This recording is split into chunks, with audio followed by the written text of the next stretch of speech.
jump right into it. The main event was Richardson Hitchins versus George Kambosos.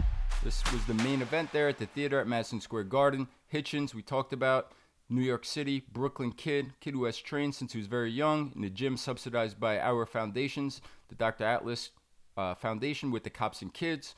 And we said that you nailed this fight in the preview last week. When we talked about your preview and your prediction, you liked Hitchens, and you said, he goes as the jab goes.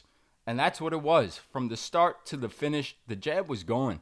The jab was just too much for Kambosos, blinded him. Snappy, sharp, fast, couldn't miss him. Putting punches together off of it. Credit to Kambosos. He showed the character, the heart to stay in the fight. He tried to make some adjustments, but he was just outgunned. Seemed like he had a knife in a gunfight. Just didn't have anything to keep Hitchens off of him. In the end, Hitchens stepped on the gas and got him out of there. Gets the win, his first title defense. What'd you make of this fight? What do you want to see next for Richardson Hitchens? Well, I can't cover it much better than you, but yeah, the only thing I could add to it is a little color. You know, you sketched it out. You beautiful black and white sketched it out. The only color I could add to it would be a movie clip from my man Bennett in The Untouchables, bringing a knife to a gunfight. You know, that's the only thing that I could add to it is bringing that movie scene to it. But Hitchens is, I think he is the consummate surgeon now in boxing. With that jab, with that straight right hand, you know, very sharp, very accurate, very concise, very surgeon-like. And to be a surgeon, you got to have a scalpel. What would the scalpel be? It'd be the jab. And that's what I talked about. Yeah, he's all jabbing right here. He's standard, but he does it very well. He does it really well for a guy who really is almost as basic as they come. Jab and right hand. We'll travel. We'll get the job done. He used his left hook. He put his left hook in there more than he had in the past. I like that. It was a nice left hook to the body. That's how he got to stop. The same way Lomachenko did against Kambosos, going downstairs to the body of a very game fighter, former world champion. Let me touch real quick on Kambosos. Give this guy credit. Maybe his career's done now. When you talk about squeezing every drop out of your ability, you're talking about Kambosos. He got everything he could out of his ability of what God gave him and what he worked to have. You know, he didn't have great speed. He didn't have great power. He didn't have, you know, any of those physical, great neon-type talents. But he had great heart. His technique was good. And he took advantage of the opportunities. He was opportunistic. We talk about that in life to our young people. Be opportunistic. Take advantage of your moments. Be ready for your moments. He had his moment against Teofimo Lopez. He was ready for his moment. You know, say whatever you want to say. Maybe Lopez was off. Whatever, it doesn't matter.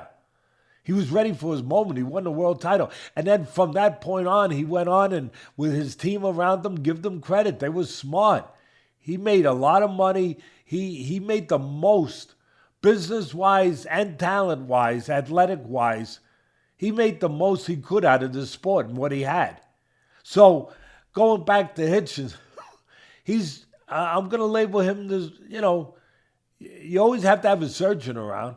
You always have to have a doctor around. He'll be the doctor. He's my doctor. He's my surgeon of boxing right now. And he did show the ability to bring another weapon to the table, another tool for a surgeon, you know, besides just the straight scalpel. And that was the left hook. To the body, to the head. He timed it at the right time. He's starting to use that punch in there with his go-to tools, his go-to weapons, which are his jab, sets the table, and sets it beautifully, and then eats with the right hand.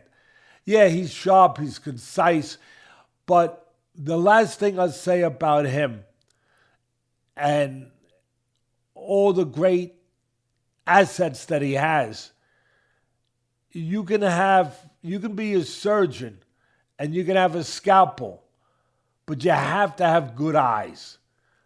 I don't want to see a surgeon with bifocals on, in the OR room. Rich, God forbid you had to get surgery. I don't want to see that surgeon going into the OR room with those thick glasses. Like the ones from My Cousin Vinny. When Joe Pesci, the lawyer, said, "Dear, how many fingers I got up, dear?" And she gave the wrong number. And he said, "Maybe you should get those glasses checked." And she said, "I might need thicker ones." And they were pretty thick. They were pretty thick already. So you got to have good eyes. I'm giving credit to Hitchens. He's got good eyes. He sees, he stays calm, he sees everything, and then he delivers. He controls range really well, so he can get his jab off, so he can control you with that jab at the right distance and have distance for the right hand to come in behind it. That's his defense is really his ability. Yeah, he shoulder rolls a little bit. He keeps his hands up pretty good. He'll block when he has to, but his real defensive posture, his defensive ability is controlling range, stepping out of range, stepping into range, and again, having those really, really good eyes where he's able to see everything, to see right through the fog, the fog of chaos when punches are coming at you. He's a young kid. He's only going to get better. You can see, and he's very patient. Almost too patient sometimes, but really not. But sometimes almost too patient, where he'll go a little quiet sometimes in certain rounds and maybe give you a chance to climb back in. Maybe a chance to out-hustle him. That would be the hope of most people. Could I outwork the guy? Could I out-hustle him? During those quiet moments. But that is part of his temperament. His temperament is to be calm. His temperament is to be concise.